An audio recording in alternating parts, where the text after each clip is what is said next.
Chapter 231. Buying 50% of the shares with $50 million was like robbing. It was that they didn't want to displease Balderthorn. Therefore, relatively speaking, they could only sacrifice Dustin. With that, they didn't really need to pay the price and could also take the opportunity to be on friendly terms with Balderthorn. However, they didn't expect that Dustin would be so unyielding. Not only did he refuse to hand over the shares, but he also attacked Brody. Plus, Natasha also happened to be strongly supporting what he had just done. After she hurried back, everything was such a mess that they couldn't resolve the situation. Natasha Harmon. Break his arms and legs right now. This is an order. If not, we won't have mercy on the Harmon family. Brody stood up and staggered to his feet with a sullen look. Mr. Williams, I'm sorry, but I can't do it. Natasha spoke calmly. Balderthorn is indeed powerful, but the Harmon family isn't weak either. Nobody is able to harm the family easily. So, are you trying to set yourself against Balderthorn because of him? Brody gritted his teeth. Dustin is the Harmon family's quest. It is our responsibility to protect him. If Balderthorn still insists, you'll have to defeat me first. Natasha was uncompromising. Very well. Since you must stand in our way, do not blame us for turning against the Harmon family. Brody threw a note to Natasha, which threw down the gauntlet, and said fiercely, my father had said that if you refuse to agree, we'll meet at the battle ring. We will settle things with death matches. If you win, the Balderthorn will never speak anything about it again. However, if you lose, you must hand over Immortunal's shares. This is your only chance. I challenge you. Brody exuded an intimidating aura. He looked like he was sure to win. Why not? I will accept it. You'll decide on the time and venue. Natasha did not bat an eye. We'll have the battle at Williams' dojo tonight, at 8, he said coldly and left immediately. Natasha Harmon. Have you lost your mind? How dare you provocate Balderthorn just because of this little boy toy? Quentin was flustered and exasperated. Balderthorn's connections were more important than that country bumpkin. He thought. It is not your place to interfere with my decisions, Natasha sneered. Do you think I don't know who involved Balderthorn in this? You? Quentin, shifty-eyed, looked guilty because of her accusations. Natasha, Balderthorn is one of the most powerful guilds in Belerno. You'll put yourself in trouble. Jessica knitted her brow. It would be difficult to predict what would happen once the battle started. If they lost the battle, they needed to give the shares away, and it would also bring the Harmon family into disrepute. Mr. Williams himself is powerful indeed, but that doesn't mean we don't stand a chance of winning against them. Natasha replied. Win. But how? Skills and strength aside, we don't even have enough people to fight, Jessica grumbled. Natasha wasn't worried about her concern. Who said so? I've already invited an expert from the 100 Immortals. The 100 Immortals. Who is it? Jessica asked. She was desperate for the answer. Natasha didn't reply directly. She clapped her hands, and an old man with gray hair and a hawk nose strode out quickly. He was wearing a black shirt with a tall and muscular physique. He made no sound when he walked, exactly like a ghost. Is this the King of Kicks, who was ranked 9th among the 100 Immortals? Quentin couldn't help but gasp at the old man's presence. The 100 Immortals, especially those ranked in the top 10, were all equipped with powerful skills. The King of Kicks, ranked 9th, was famous for his kicks. He had worked on his legs for years. His kicks were second to none. Quentin once saw the King of Kicks flip a car by kicking it casually. There was no doubt that he was extremely skilled. Chapter 232. The King of Kicks made Mr. Wangley spurt out blood without even using half his strength. If he did it with full strength, Mr. Wangley would probably die on the spot. Were experts from the top 10ths of the 100 Immortals so scary? Brilliant. King of Kicks, you've just blown our minds. Quentin was surprised at first, then put up a smile and blew the king of kicks with flattery. He thought that if he could be on good terms with masters like the king of kicks, he could solve problems easily in the future with his help. Mr. Wangley, are you okay? Natasha frowned slightly. One of their allies was hurt before the battle even started. She thought that the king of kicks had gone too far. I'm okay. Mr. Wangley wiped off the blood at the corner of his mouth and paid his respects. King of kicks, I expected no less from you. I concede defeat from the bottom of my heart. At least you know your limits. The old man raised his head with a sense of arrogance and defiance. All right.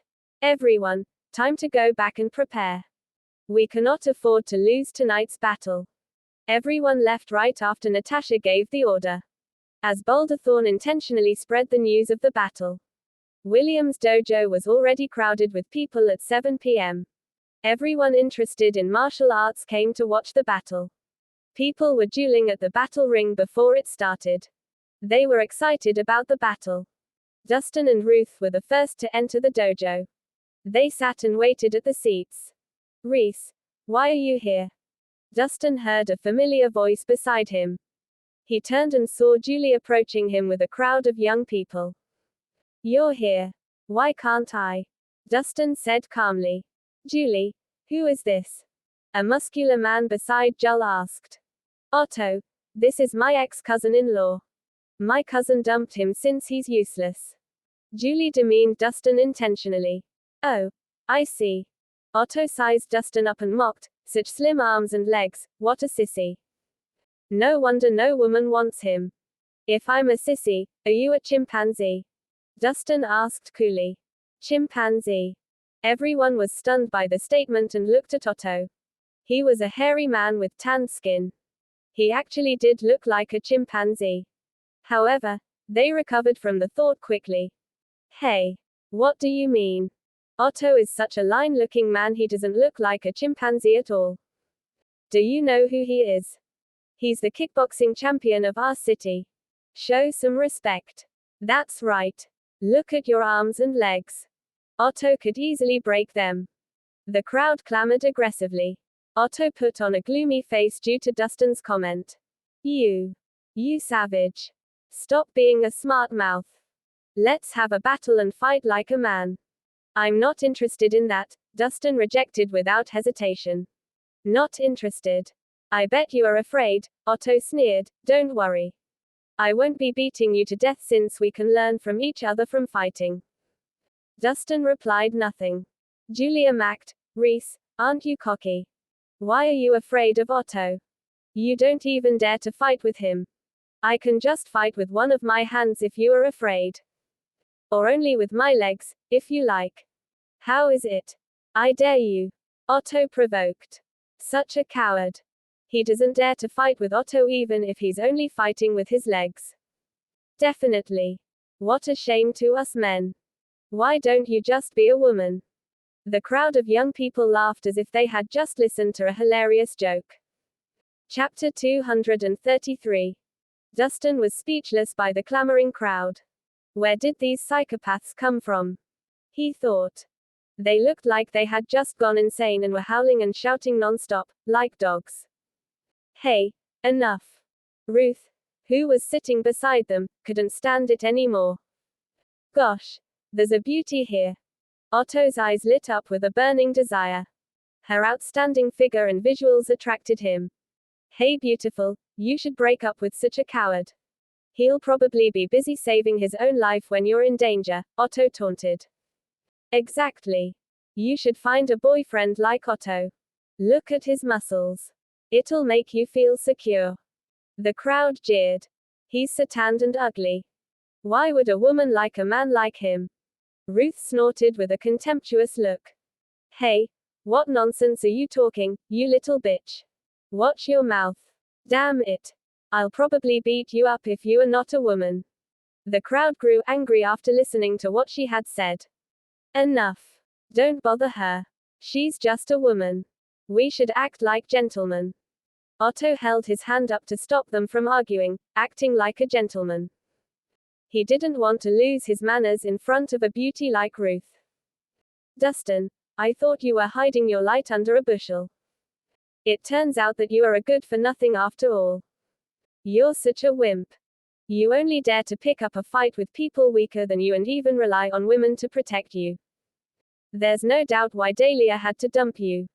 Julie scoffed and shook her head. Her upper lips curled with disdain. He didn't even dare to accept the battle with Otto. How useless. She thought. Are you done? If yes, get as far away from me as you can. You're so noisy and irritating, buzzing non-stop like a fly. Dustin stuck his finger in his ear. He thought she was so noisy.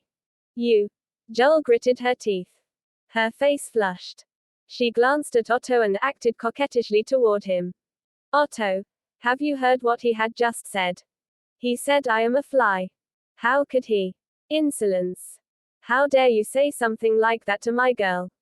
Apologize immediately, or don't blame me for being rude. Otto's face fell. He had always disliked Dustin, but he never had the chance to make a fuss about it. It was perfect timing for him now as he had the reason to do so, which was to protect Julie, his girlfriend. Apologize. Do you think you're worthy of that? Dustin sneered. He looked like he was looking at an idiot. You better give up before it's too late. I'll show you the power of a kickboxing champion. Otto was mad. He said nothing more and attacked. He made a small step and jumped, preparing to attack with his stealth alak, hot knees. That movement of his was strong but cool at the same time. The opponent could easily be deleted if targeted precisely. It was the best movement for fronting. Such badass.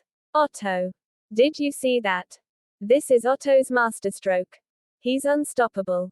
One must stay as far away from him as possible when he uses hot knees. The crowd was flattering Otto when he had just started his movements. However, the next moment, Otto's body, which was still in midair, was flipped by Dustin with a smack and hit the ground. He took a huge spill and was lying on the ground, motionless, like he was dead. Otto. They were stunned by the scene. They didn't expect Otto, a kickboxing champion, to be defeated by just one move. It was insane. How weak. Dustin dusted his hands off and sat down. He thought that he could finally be in peace. Otto. Otto.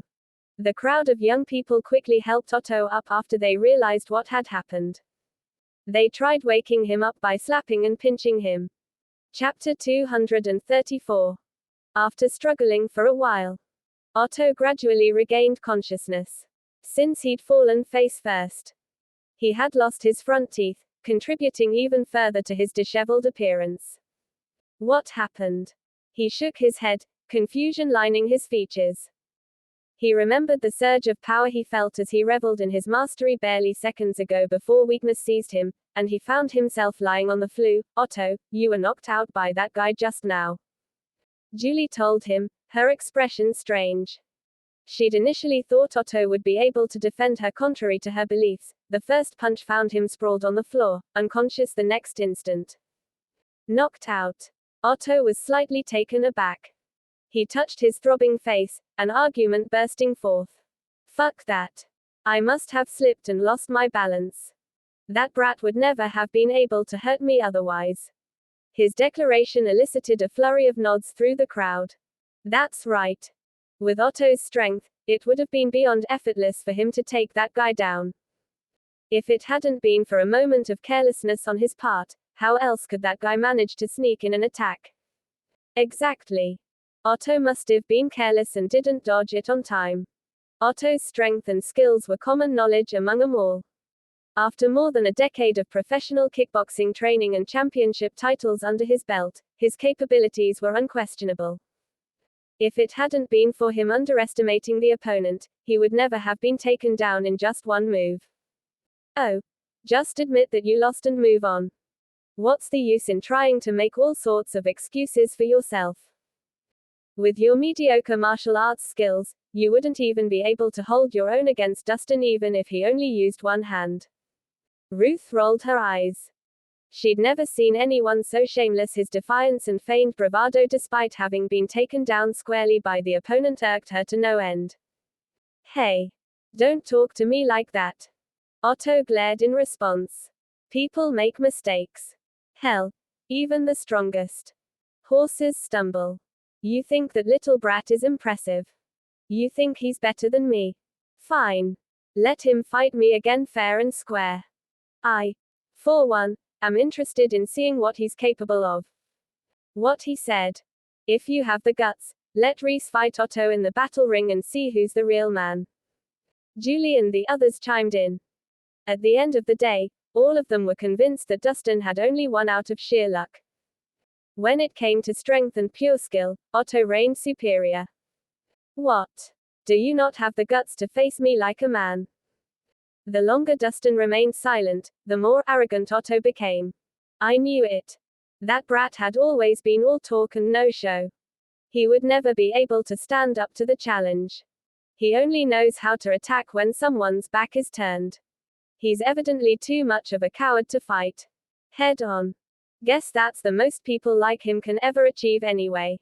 Disdain took over the room instantly.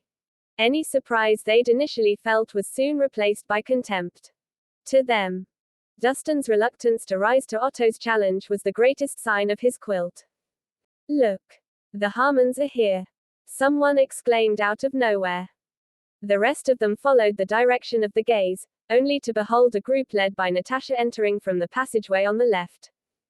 The King of Kicks, Mr. Wangerly, Stefan, Jessica, and Quentin, among others, were present as well. No way.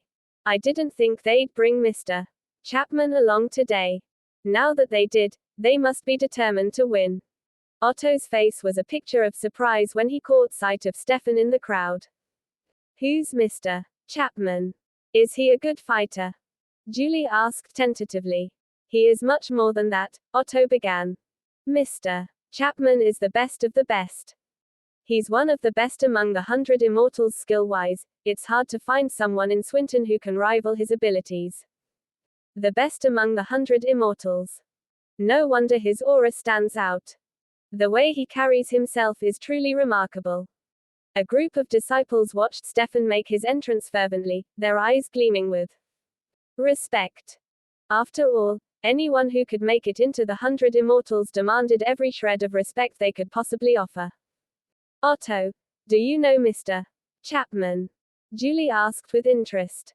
It was, undoubtedly, an honor to be acquainted with such a renowned master of martial arts in Swinton. Do I know him? I don't just know him, I had the privilege to learn a few tricks from him, and I'm still reaping the benefits from his invaluable lessons today. Otto's voice dripped with pride. Of course you did. To have learned from Mr. Chapman is such an incredible achievement in itself. I envy you. No wonder you fight so well, Otto. The apple doesn't fall far from the tree, indeed. The praises lavished upon him made Otto feel rather high and mighty. As they were still engaged in conversation, Stefan walked over suddenly. Otto.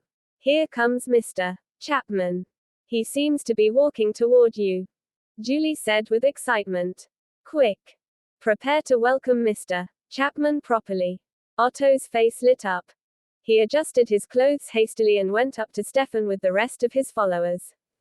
Mr. Chap. He began fawningly. Unexpectedly, Stefan barely spared him a single glance. Instead, he sidestepped him and, under the watchful and somewhat astonished gaze of the bewildered group, the renowned master walked up to Dustin, raised his arms in the universal gesture of respect, and intoned gravely, Greetings, Mr. Rhys. Chapter 235. Mr. Rhys. Otto and his company were entirely dumbfounded by Stefan's display of respect toward Dustin. Never in their wildest dreams had they ever anticipated the renowned Mr. Chapman to have come forward specifically for Dustin, let alone greet him with such reverence. What was happening? Mr. Chapman, it's been a while. Your abilities seem to have improved. A quick glance from Dustin drew his attention to the differences he spotted in the other man almost at once. It's all thanks to the Gemophon you gave me, of course. Not only did it heal my internal injuries, it gave me ample power to have a small breakthrough. Stefan's face was filled with gratitude. Really? I suppose congratulations are in order, then. Dustin smiled faintly. Mr. Rhys, where you're sitting now doesn't seem befitting for your status. How about we head over to the reserved seats for the Harmon family? Stefan gestured with one hand, still courteous as ever. Very well. This place is infested with flies anyway. I'd rather sit amidst humans, less tiresome. Dustin nodded, not refusing the offer. Just as they prepared to leave, Otto couldn't help but speak up. Mr. Chapman, what? Stefan turned, his expression cold. The way he treated Otto was the complete opposite of when he'd been conversing with Dustin earlier. Mr. Chapman, I'm Otto Marsh. We met before, and you gave me a few pointers too. Otto attempted to turn the situation in his favor. I've given pointers to a lot of people. As for you, I have no recollection at all. Stefan left after replying dismissively. Otto stood paralyzed, awkwardness creeping up his features. To have boasted for so long only to be brutally rejected was humiliating beyond words. Who's that little brat anyway? How could he turn out to be acquainted with Mr. Chapman? Someone asked. He looks like a pretty boy taken in by Ms. Harmon. If it hadn't been for his relationship with the Harmons, Mr. Chapman would never stoop down to this level otherwise, let alone treat someone like him so respectfully. Julie said indignantly. After all that fuss, he turns out to be nothing but a leech, basking in the glory of the Harmon family. To think that I, for a second, genuinely believed him to be someone important. Otto released a sigh of relief, though his expression was contemptuous. There was no glory in depending on women to climb the ranks. A real man depended on no one else but himself and his own strength. Finally, come sit. As Natasha caught sight of Dustin, she immediately patted the seat next to herself, signaling for him to sit. Dustin didn't hesitate either. He gracefully took his seat and said, Boulderthorn is well prepared this time. I advise you to be more cautious. Natasha had yet to reply when Quentin, who was sitting beside her, scoffed. Don't worry about it. With the king of kicks on our side, victory is guaranteed to be ours. If that is indeed the situation, I suppose it couldn't be more perfect, then. Dustin smiled lightly and said no more. Amid the low hum of conversation, another group emerged from the right passageway. At the very front was a man about 30 years of age, clad in white. The man's eyebrows were sharp, his demeanor commanding along with those strongly piercing eyes.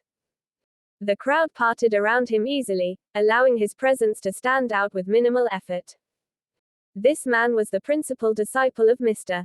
Williams, Maximus Kane. Behind him, Brody Williams and his tropes followed as well. As soon as the two sides met, tensions rose immediately. Ms. Harmon, I admire your courage to rise to my challenge, but today, victory belongs to none other than Boulderthorn. Brody was the first to speak. Words are futile. Prove it to me with your actions if you really believe so. Natasha returned indifferently. I will. Today's fight will be something else. There shall be no limits on the number of rounds and participants. The last person standing in the battle ring is the victor. How does that sound? I have no objections to that. Natasha nodded. In order to make it count, they had to make the other party submit to them wholeheartedly. Upon reaching an agreement, both sides began their preparations. Shortly after, the first match commenced. Boulderthorn was the first to mount the ring. Their first contestant was an exceedingly heavy-set beast of a man. Every step he took sent shudders down the loosely hanging flesh on his body. The sight of him was rather comical, to say the least. When he climbed up the battle ring and took his position, he even held the leg of roasted mutton in one hand. His teeth tearing into the meat voraciously. Chapter 236. What's going on with Boulderthorn? Why would they send that chunkster on stage? With his physique, he'll be out of breath after taking just a few steps. Can he even handle the battle royale? Quentin scoffed. Don't underestimate the opponent. Since Boulderthorn dares send him into the ring, he must have some extraordinary qualities that could potentially push the tide in their favor. Which one of you wants to go first? Natasha asked the three of them. Ms. Harmon, let me handle the first round. Stefan stood and strode into the battle ring. Among the three of them, his strength appeared to be the weakest. Because of that, it was only natural that he took the lead. After all, if he could secure their victory in the first match, he might as well have laid the foundation for their eventual win. Dustin, who do you think would win? Ruth asked curiously. It's hard to tell. The chunkster looks peculiar enough, but if Mr. Chapman can find his weaknesses and attack focally, he might still stand a chance. Dustin analyzed. HMPH. That's so close-minded. Quentin pursed his lips. What right does he have to fight against Mr. Chapman? A few rounds of simply running around, and he'll be as good as dead. Dustin did not argue against that. Instead, he fixed his gaze on the battle ring, seemingly deep in thought. Meanwhile, in the battle ring, both parties prepared themselves as the referee mounted the stage.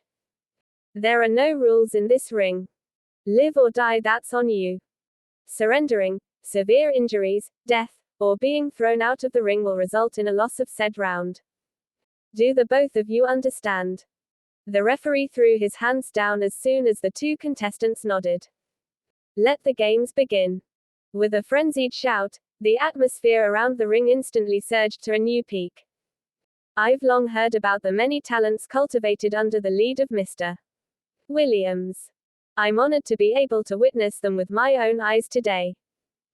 After a firm salute, Stefan took a step forward and launched his first attack.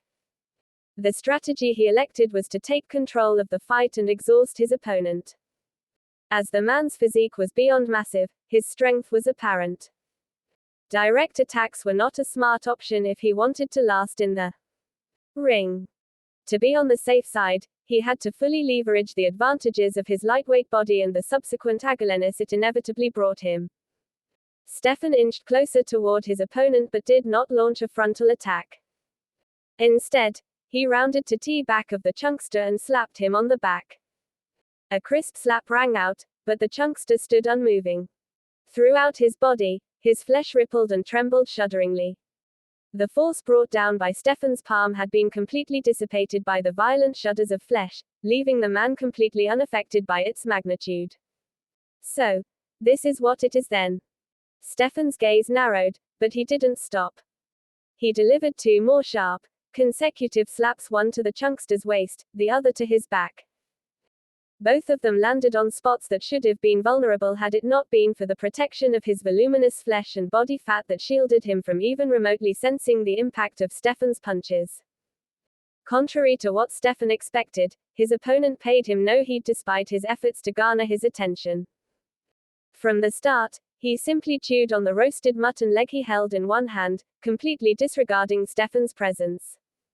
Stefan was beginning to get mad. His palms transformed into brutal fists that pounded wildly from top to bottom in rapid succession. The series of punches he launched after that was almost crazed and merciless. And yet the chunkster continued devouring the mutton leg with the fervor of a famished man. Stefan's pride, having suffered the fall it did, transmuted into wild fury. As his rage suffused him, he delivered a swift kick to the mutton in the chunkster's hands and watched with satisfaction as the man turned to him. Stunned at first. Then, a roar followed as he charged towards Stefan with astonishing speed, his actions reminiscent of a distraught bear.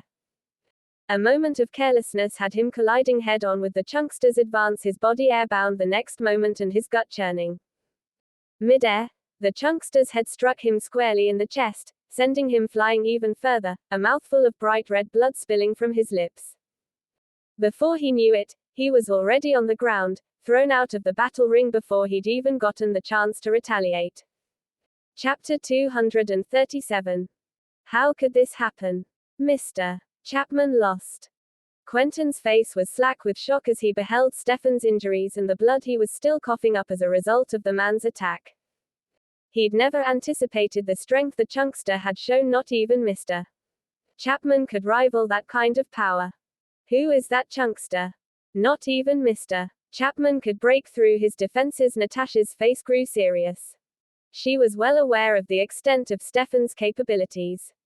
He was a martial artist who specialized in harnessing the body's internal energy, and his punches were enough to break through stone. And yet, for someone of his expertise to have not been able to impact the other man in the slightest, it was evident that his opponent would not be easily defeated by ordinary means alone. If I'm not mistaken, he's Mr. William's second disciple. They call him Rotund Tiger. Mr. Wangley stroked his beard and said nonchalantly, "This person might seem simple-minded, but the talent he possesses when it comes to martial arts is extraordinary. His body is capable of both attack and defense. It's tough yet flexible. It's very difficult for someone unfamiliar with his fighting style to take him on successfully." "Mr. Wangley, can you take him on?" Natasha asked in return. "I can't guarantee a win, but I think I have an 80 to 90% chance of holding my own against him." Mr. Wangley's tone was proud. "Good. Please do your best then, Mr. Wangley." Natasha nodded imperceptibly. "Mr. Wangley, the man's weakness lies on the crown of his head. If you time your attacks well and seize the opportunity when it presents itself, you might be able to take him down in one strike." Dustin spoke up suddenly. It had only taken him a single round to discern the opponent's vulnerable spots. If they wanted to win, it was crucial to strike where the opponent was the weakest. Not only would that ensure an easy win, but it would also further guarantee their overall victory. "What? Are you trying to tell me what to do?" Mr. Wangley peered at Dustin out of the corner of his eye, his tone displeased. "I'm just offering a friendly reminder." "A reminder? Do I look like I need your reminders?" Mr. Wangley sneered. "Who do you think you are, boy? What right do you have to tell me how to take this man down? Do you think you're stronger than me?" "Dustin, shut your mouth if you don't know what you're talking about. Does Mr. Wangley look like he needs your advice to win? Really, it's about time someone put you in your place for a change." Quentin was equally impatient. "If you don't believe me, it's your call." "Forget it, then." Dustin shrugged. There was no point in trying to reason with them anyway. He'd only thought to offer a suggestion out of pure goodwill. Since none of them appreciated it, he wouldn't scramble to make them listen, either. "Little brat. Keep your eyes wide open and look at how it really is done." Mr. Wangley turned and sprang away, leaving Dustin with those words. The older man scared into the battle ring like a proud eagle, landing steadily amid the feverish applause from the audience. Someone whistled, raucous cheers erupting all over in response to Mr. Wangley's elegant move. The chunkster, however, paid him no attention. He picked up the fallen mutton leg and continued devouring it vehemently. "Young man, that adamantine shield of yours is undeniably impressive, but unfortunately, you're faced with me tonight. It is only fate for you to end up as my stepping stone." Mr. Wangley placed both hands behind his back, arrogance permeating his features. "Chunkster. Knock this old man out of the ring, and I'll treat you to a whole roasted lamb in return." Brody shouted from the audience. "Lamb, lamb." The chunkster's eyes lit up as he turned to Mr. Wangley.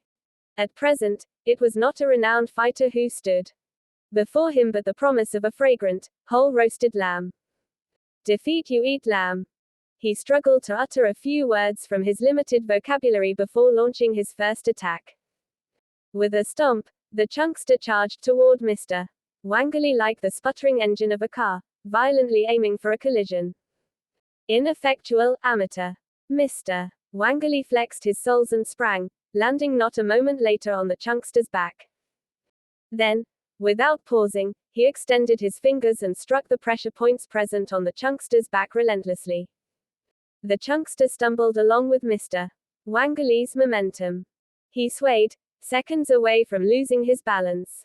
Lamb. Meat. The chunkster was growing impatient now. His assault became crazed and frantic, but Mr. Wangley was smart enough not to meet them head-on. Instead, he ducked agilely, launching a few sneak attacks here and there as he egged his opponent on. When it came to manipulating the pressure points of his opponent to turn the situation in his favor, he was, no doubt, an expert. He believed that no matter how strong the chunkster's defenses were, he could effectively target his pressure points and bring him down, once and for all. At the end of the day, those were the points he believed to be the chunkster's weaknesses. His idea was undeniably a good one, but as time passed, Mr. Wangley couldn't help but feel that something was off. Because of the chunkster's build, his lenses were different from the patterns exhibited by the usual adamantine shields wielded by the opponents he'd faced in the past. The lat on his body was key in dissipating the impact of his attempted attacks. As for the pressure points he'd been targeting all this while, they only proved to be mildly effective for a short period of time before fully recovering shortly after, rendering most of his strikes ineffective. After their long withstanding struggle, the chunkster appeared to be spirited while Mr. Wangley seemed more out of breath than ever. The consumption of energy after channeling the internal energy he possessed drained him to the core. This is impossible. Mr. Wangley exclaimed inwardly, his brow knitted. The chunkster's appearance was unremarkable, but he was extremely tenacious. Mr. Wangley. Try targeting the crown of his head. That's where his weakness lies. Natasha's voice rang out from the audience. No one believed Dustin but her. That brat speaks nothing but nonsense. He's just trying to disrupt the state of my mind. Mr. Wangley's expression was icy. Not even he could identify the chunkster's weaknesses, let alone someone whose name he hadn't even heard of in his entire life. He was not about to believe his words just like that. I need to finish this soon. And quickly. His stamina was swiftly waning, and he couldn't afford to waste any more time.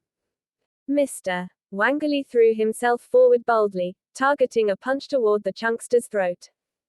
That area had the least amount of flesh. It must be his opponent's weakest spot. If it landed where he intended to, the subsequent effects would be extraordinary. Gotcha. The chunkster grinned as he grabbed a hold of Mr. Wangley's wrist. Shit. Mr. Wangley's expression changed as the magnitude of the situation he was caught in dawned upon him. He was about to pull back, only to realize he couldn't break free. Up you go. The chunkster bellowed and tossed Mr. Wangley up in the air, spinning him around. About 10 rounds or so later, he swatted the old man like a fly and sent him crashing to the ground. A loud boom reverberated around the arena, shaking it momentarily. Mr. Wangley coughed up blood as he convulsed on the ground before stilling completely. He was severely injured, rendered motionless by the impact of his fall. That plummet must have also broken a great number of his bones. Mr. Wangley. Quentin stood up immediately. Shock and, inexplicably, fear had taken hold of his features. When he'd watched Mr. Wangley's attempts to take control of the situation earlier, he thought victory was theirs at long last. Never in his wildest dreams would he imagine the tides to turn on them. Quick! Get a doctor over here. Natasha's expression was stern as she ordered someone to lift Mr. Wangley off the ground. Even Mr. Wangley lost to this chunkster. Could he actually be invincible? Ruth's brows were perpetually furrowed, worry evident on her face. The situation was far from optimistic after losing 2 rounds in a row. Another great master from the Harmons has fallen. Looks like their loss today is inevitable. Otto shook his head. Exactly. Competing against Boulderthorn today was a surefire way to bring disgrace upon themselves. Not even the Harmons could emerge victorious against an opponent this powerful. Julie grinned gleefully. After knowing that Dustin had connections with the Harmon family, she couldn't help but take pleasure in the misfortune of said family. I wouldn't be so sure about that. Suddenly, a man spoke up from beside them. I heard the Harmons still have their biggest trump card to turn this around. What trump card? Otto asked tentatively. This trump card of theirs is none other than the warrior ranked 9th among the 100 immortals, the King. Chapter 238. The King of Kicks. The one ranked 9th on the 100 immortals. Everyone looked astonished upon hearing the mention. They had clearly heard of the King of Kicks. Those who ranked on the 100 Immortals were extraordinary talents, not to mention the legends who made it into the top 10. A powerful man like the King of Kicks would command respect anywhere he went. His presence at their unremarkable guild was akin to an attack from a higher level. Not even the Boulderthorn disciples could overshine him. Wow. I'm surprised that the Harmons have hired the King of Kicks. They are indeed wealthy. With the King of Kicks around, the Harmons are definitely winning the battle. He can take on every single opponent at the scene with his capability. After the initial shock, the spectators started to anticipate the fight. After today, they could boast that they had witnessed the King of Kicks in action. Ms. Harmon, your martial artists seem weak. Why don't you send the Top Gun? Brody challenged her with a sneer. Winning 2 consecutive rounds boosted his confidence. Sir Cavalier, I'll bank on you. Natasha looked at the hawk-nosed elder. HMPH. Didn't I tell you not to waste your time? What are those two good-for-nothings doing here? The man appeared disdainful. His remark upset Stefan and Mr. Wangley, who were being treated for their injuries on the side. Still, they dared not talk back to him. Sir Cavalier, you're right. These two aren't at the same level as you. They're just here to fill up the quota. Quentin quickly sucked up to the King of Kicks. Please, Sir Cavalier. Natasha, refusing to engage in more talk, gestured toward the battle ring. Sure. Since I'm paid to do this, I'll walk around the ring. He smiled and marched right into the ring. His appearance led to a huge commotion among the audience. Fuck. It's truly the King of Kicks. Am I dreaming? That's unexpected. The Harmons must have spent a fortune to get him here. When you have one of the top 10 from the 100 Immortals in the ring, it's practically a massacre, isn't it? I thought the Harmons were going to lose. But the tables have turned. The atmosphere in the guild reached a climax due to the presence of the King of Kicks. Although this has cost us a fortune, it is worth it solely for the shock factor. The corner of Jessica's lips curled into a rare smile. That's true. Once the King of Kicks defeats the lineup from Mr. Williams' side, no one will look for trouble with us anymore. Quentin concurred with a nod. Too bad the King of Kicks is an egotistical lone wolf. We can't work with him for long. Natasha shook her head regretfully. Oh. What do you know? Legends are special and act in their own ways. That's why they're different from us. Quentin sounded like a know-it-all and was promptly ignored by Natasha. Silence. The hawk-nosed elder pressed on the floor of the ring. When the audience quieted, he announced, I have caught the flu and felt sick today. Therefore, I shall surrender and forfeit the battle today. Chaos erupted among the audience. What? Is he surrendering? That can't be. He's the King of Kicks and 9th on the 100 Immortals. How could he give up because of flu? Fuck. That's no surrender. He's doing it on purpose. The audience was stunned and confused as they didn't expect the King of Kicks to act in such a way. After going into the ring, he surrendered before the battle. What was that? Was there some shady deal going on? What's wrong? Why did he surrender? Jessica and her group exchanged astonished glances. The King of Kicks had received the payment but surrendered before he rendered his services. He had crossed a line. Did he switch sides at the last minute? Dustin narrowed his eyes, looking hostile. He had not expected the King of Kicks to pull off that trick. Sir Cavalier. What was that? Natasha shot up from her seat, looking frosty. The whole reason she accepted the invitation to the battle was because she had him as an ace card. His unexpected behavior had messed up her plans. Ms. Harmon, you paid me to join the battle, but you did not specify that I have to win. Isn't it a normal thing to fall sick and give up on the battle? He flashed a half-smile at her. Sir. You are a respected senior in the martial arts world. Aren't you worried you'd be the butt of the jokes if you flip-flopped on your promises? Natasha chided him. The butt of jokes. I am an honorable and upright man. No one dares to joke about me. His eyes swept across the area, and those who felt his gaze quickly lowered their heads in deference. Sir Cavalier, I believe I have treated you generously. Why would you do this? She furrowed her brow. At that moment, she was no longer oblivious to the fact that she had been fooled. The King of Kicks agreed to join the battle, only to surrender at a critical moment, catching her off guard. It was a cruel and raw betrayal. Ms. Harmon, I do not see the need to hide the truth from you. The hawk-nosed old man straightened his shirt and said to her, I play fair, and I work for the highest bidder. This time around, someone has offered me a higher price. So, I can't help you out. Of course, I can reconsider my decision if you're willing to bid for my service at a higher price. Are you marking up the price now? There was a wintry look in Natasha's attractive eyes. Since this is a transaction, it's only normal to mark up prices at the last minute. He showed no guilt in his behavior. You're shameless.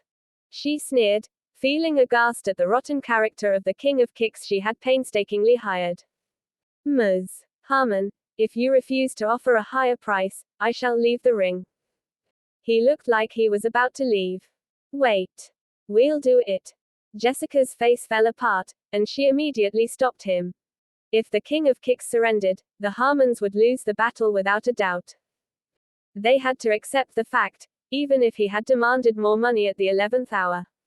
I'm sorry. Your reply comes too late. He sneered at them and walked up to the Boulderthorn Guild gang in front of everyone. The Harmons instantly paled upon witnessing that. Chapter 239. The Harmons were shocked that the handsomely paid King of Kicks had tricked them instead of lending them a helping hand. At that moment, they were lost and helpless. Meanwhile, the Boulderthorn Guild was all smiles, a stark contrast to the anger and indignation on the Harmons' end. Ha ha ha, Ms. Harmon, your family has lost 3 rounds. Anyone else wants to get into the ring? If not, we'll declare victory. Brody laughed insolently. Very few knew the fact that the King of Kicks was a good friend of Mr. Williams. The betrayal was part of his plan as well. That would force the Harmons into a corner. Oh no. Are the Harmons leaving in defeat? I was looking forward to a great battle tonight. Who knew we'd witness such a botched situation? At the end of the day, the Harmons have fallen into a trap. The King of Kicks that they wasted the effort on recruiting turns out to be a rat from the Boulderthorn Guild. Might is right. There's no point arguing over this. The Harmons are destined to lose. There was a lot of gossip surrounding the sharp turn of events. People were shocked and sympathetic. Some were even gleeful at the disaster. Natasha, your King of Kicks is a sham. What do we do now? Do we take the defeat? Quentin put on an odd and critical look. Natasha bit her lips but said nothing.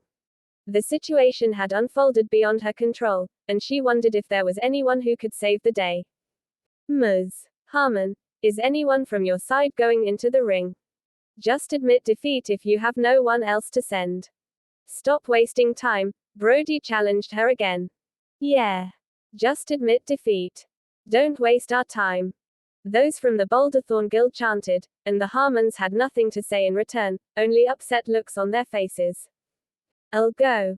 A voice boomed and echoed in the guild. Everyone looked at the handsome man who emerged from the crowd. It was Dustin Rhys. Huh. The audience standing beside him was puzzled. Rhys. Are you kidding? The audacity to join the battle. Quentin was taken aback before sniggering as he gave Dustin a look of disbelief. Dustin, stop fooling around. Even Mr. Wangsley and the rest were no match for the Boulderthorn Guild. What can you do up there? Losing your life. Jessica rebuked, but she was more concerned about the reputation of the Harmons than Dustin's safety. If he lost the battle, the Harmon family's reputation would suffer. Dustin, you don't have to take the risk. If they want our stocks, we'll give it to them. Natasha was worried for her man. No amount of stocks or benefits was worth risking his life for. Don't worry. I'll be fine. He smiled. I will not offer them our stocks, and I'll save our reputation. With that, he marched into the ring. He wasn't planning on getting involved, but he was forced to do so after the King of Kicks switched sides at the last minute. Sis, do you not want to stop him? Ruth was a little concerned. He's not a reckless man. If he's fine with joining the battle, he must be confident in his chances of winning. Natasha put on a brave face, but her eyes betrayed her worry. However, she had no choice but to trust him unconditionally in such a critical time. Kiddo, you must be on a suicide mission. How dare you come into the ring? Brody laughed like a maniac and stared at Dustin like he was looking at a dead man. He had been thinking hard about getting revenge against Dustin, but Dustin made it easy for him. Who is that? Maximus questioned. Max, that's the inventor of Immortunal. He was the one who slapped me this morning. Brody explained. Chapter 240. Oh, it's him. Maximus smiled coolly. It's really gutsy of a physician to join the battle. Looks like the Harmons have run out of candidates. Dustin's appearance came as a shock to the members of the Boulderthorn Guild as well as Julie and her group. Is he crazy? He can't even beat me. What makes him think he's capable of fighting the Boulderthorn Masters? Tamash was dumbfounded by Dustin's decision. Even Mr. Chapman was beaten to a pulp in the ring. Where did a weakling like Dustin get the courage to enter the ring? HMPH. He still wants to show off at this point in time. That's just courting death. Julie chuckled gleefully. She looked forward to Dustin being beaten up badly on stage. You're damn right. Even Otto knows better than to show off at this serious event. That dude is on a suicide mission. The group of youngsters scoffed at Dustin, whom they believed was an attention seeker. An average person should never get involved in the Battle of the Masters, for a tiny slip-up could cost one's life. Young man, are you sure you'd like to fight on behalf of the Harmon family? The hawk-nosed elder suddenly questioned in a threatening voice. Everyone in the guild could hear him well, even though he wasn't speaking loudly. The elder had made it clear that anyone who represented the Harmons would be his enemy. Well, at least I'm not as shameless as those who took the money but refused to make good on their promise and even stabbed others in the back. Dustin taunted him mercilessly. Even dogs are thankful to the hand that feeds them. I guess that somebody is worse than an animal. The audience gasped and murmured upon hearing the remark. They were already startled when Dustin went on the stage, but they were once again shocked by his audacity to mock the King of Kicks in public. Was Dustin Rhys playing with fire? You punk. Do you even hear what you're saying? The old man's expression crumbled. Why? Can't stand being criticized for your actions. You're just a greedy, dishonest, and ungrateful bastard, aren't you? Dustin jeered at him. You have a death wish. The old man stared coldly at Dustin, but he was stopped by Maximus before he could make a move. Sir Cavalier, we cannot break the rules of the battle. You should leave any personal grudges for post-battle. You punk. I sure hope you survive. The hawk-nosed old man scoffed and begrudgingly took his seat. Sir Cavalier, calm down. That punk is certainly going to be dead today. Brody cackled and yelled in the direction of the ring. Chunkster, smash him. I'll give you 2 more mutton legs if you cripple him. Mutton leg. Mutton leg. Chunkster giggled, his eyes shining bright when he stared at Dustin. Before the referee even officiated the match, he had hurled himself toward Dustin at high speed and with explosive energy like an invincible human tank. Compared to Chunkster, Dustin was as thin as a rail. That punk is going to die. Not even Mr. Chapman could beat Chunkster. Dustin Rhys is going to be minced meat in the ring. Otto chuckled with anticipation. He deserves it for being a show-off. Julie crossed her arms on her chest and waited for ill fate to befall Dustin. Just when everyone thought that it was a David and Goliath battle with a clear winner, Dustin suddenly made a move. He kicked against the ground and launched himself forward like an agile serpent. When he was near Chunkster, N.E. quickly leaped into the air, tapping his index and middle fingers on the meridian point on top of Chunkster's head with precision. With a grunt, Chunkster immediately blacked out in the ring. Due to the momentum, his ball-like figure accelerated for a good 10 feet before coming to a stop and dropping off the platform with a thud. The audience watched on, their jaws dropping on the floor.